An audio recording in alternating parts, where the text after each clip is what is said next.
All right. So, Chicken, thank you for the $2 because this is going to go towards Caitlin and I's new house that we actually just signed a contract on. So, as I said in the beginning of the video, you guys are for a while going to see a different background. It's probably going to change up every little bit because I'm going to be moving out of this house in a month. So, but yes, no, thank you for the $2. Now, the NIL bill. I have not had a chance to read this. Jay did send it to me the other day. I just have not had a chance to sit down and read it. So Jay's going to be the guy that could be able to talk about this one.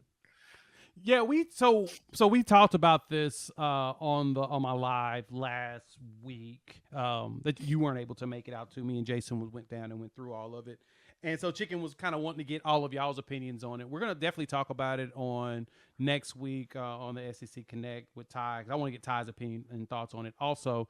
But the bigger thing with it is that the bill basically gives Oklahoma, Oklahoma State, Tulsa, and then every other school outside of that's non D1. It basically shields them from the NCAA to where they can just ignore any complaints or any type of, I guess you could say, potential punishment or consequences from the NCAA around NIL. And then it also allows the collectives to be active with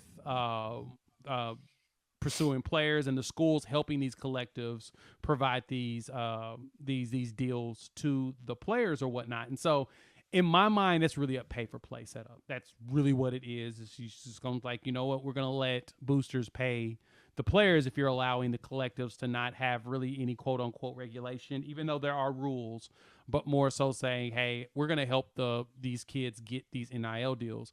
And so my thoughts behind it and what I wanted to get your thoughts on, PG, is with this bill being similar to the one they have in California, Texas, and the way the NCAA is losing more and more power, does this really balance the scales for Oklahoma in the NIL game with other schools, or do you think this really doesn't make any difference? Because me See, I personally, I really think don't it think it does makes any keep them difference balanced. because Okay. if you do, it's I think really you're only seeing a couple schools. I think really just pay for players, and Yes. we're not going to Yes. sit out here and outs to these schools because I would like to stay in good cadence with these schools. But you guys know the schools I'm talking about. I think there's only a couple of them that are just straight up paying the players to come to their schools. Um, NIL, like Jackson Arnold said it perfectly. When it comes to NIL, he knew he was going to get an NIL deal, whether he went to Notre Dame, whether he went to Oklahoma. And David Stone is the same way. He knows whether he goes to Michigan State, Miami, Texas A&M, Oklahoma, Alabama, wherever he goes, he will get an NIL deal because he is a 5-star top 10 player in the country. Now, it might not be on the level of Jackson Arnold, but he's going to get deals. And I think, Right. a lot of people forget that. And I think so many people want to just say, well, this recruiting battle because we lost came down to NIL when it's not necessarily the truth. Because, yeah, Texas is openly saying we're going to pay our offensive linemen $50K a year, but Oklahoma is openly paying their players $50,000 a year to be on the team. You can be a walk on, a PWO, it doesn't matter. Which honestly, for a walk on or a PWO, that's great because now they have a way to pay for school. They have a way Yep. to actually live, but still play the sport that they love and play it for the team that they've absolutely wanted to play for their whole life. So I don't think the NIL bill really changes anything. The one thing I have wanted to see change around NIL, and I think a thing that would go really well for the NCAA is for the NCAA to pay attorneys to be at the mercy of these players when they have an NIL deal and a contract that's going to be in place. Because it doesn't matter. If I send my kid off, I'm not an attorney. You're not an attorney. I don't know Right. what in the world is in these contracts that's going to potentially hold my kid up and potentially hurt my kid. So if the NCAA really wants to put themselves out there in good cadence with these kids, they need to be able to give these kids attorneys that these kids can use free of charge, or maybe if you're making a pretty big NIL deal, pretty significant deal, maybe you're getting that attorney gets an upfront fee or something like that. But someone that these resources for these kids that are going to be able to help them, not work against them. So Right. And honestly, with that, that's happening today. We'll say this one that is happening today. Actually, talking to our guy Chris over the Horns Down podcast, he's done that and helped read over language of contracts for players before. Like he's been brought in to assist with some of that stuff. And I think that that's going to be a great world for him to get into because he'd be a great mind to help with that. But the other thing with that is that this deal is gonna this NIL bill is gonna require like a financial literacy classes and contract classes for these students that do engage in NIL deals. It's gonna require them, and then it's also gonna allow for the staff and stuff to be able to like assist with like I think everything behind the scenes. And so to me, I've said this numerous times, so everybody that's listened here that's been on my show, you probably going to hear me repeat this constantly, but that's the one thing that's key to me is if you're a leader of men, you claim to be a leader of men, this is something they tell us, we don't call them that, they tell us this, that to me is your responsibility as a man leading men is teaching them that.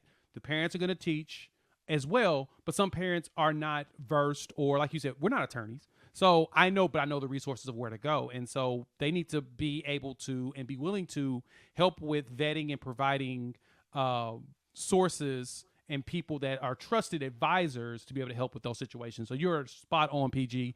I'm hardcore on that. That to me tells me the most about and tells me just how trustworthy a staff, a coach can be if they're willing to make sure that they take care of that portion of these players and provide them with that specific resource. And so I think the bill overall does level the playing field in some capacities, but just like you said, some schools are going to outspend others no matter what we do.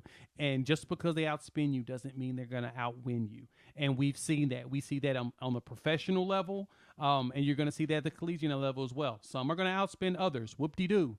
Guess what? That doesn't mean that they're going to outcoach us. And we've watched teams outspend others and still not be able to beat anybody. Just remember, your richest schools are basically Texas and Texas A&M, and what have they done in the last 25 years? I mean, Texas has a title and a second championship visit, just like us. We've had multiple championship visits, and so yeah, we know where the money's at. The coaching is still what's most important, and kids are following coaching. They're not following the money like you think they are.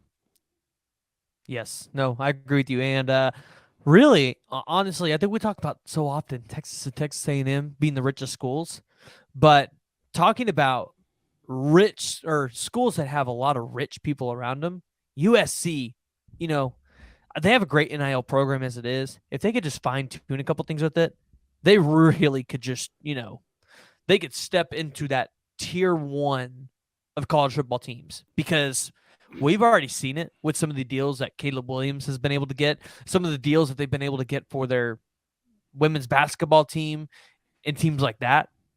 USC could be on the rise if they could get it together. Their problem is that there's just so much to do in California. Like until they can get the alumni base to actually care, that's where the struggle is for most schools. It's more so to do with finding an alumni base that actually cares about football and less about the school. Most of their alumni base really care about the school because USC is a very good school.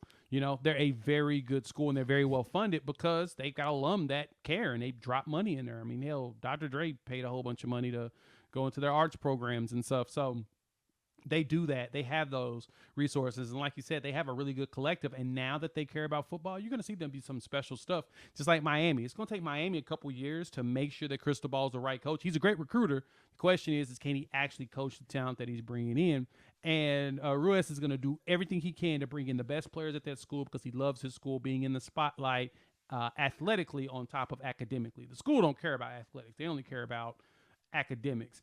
And having a booster like Ruiz who cares, a billionaire being able to put money into the school, that to me is like, boom, there you go. You got an opportunity. So let's see if we have that. Oklahoma has that as well. Y'all just don't know it. I think that's the one thing that's always impressed me about Oklahoma setup. And honestly, the two teams that I like, Oklahoma and Tennessee, the two things that I've really appreciated about them. And honestly, Alabama at this point with Nick Saban, they're kind of at this point too.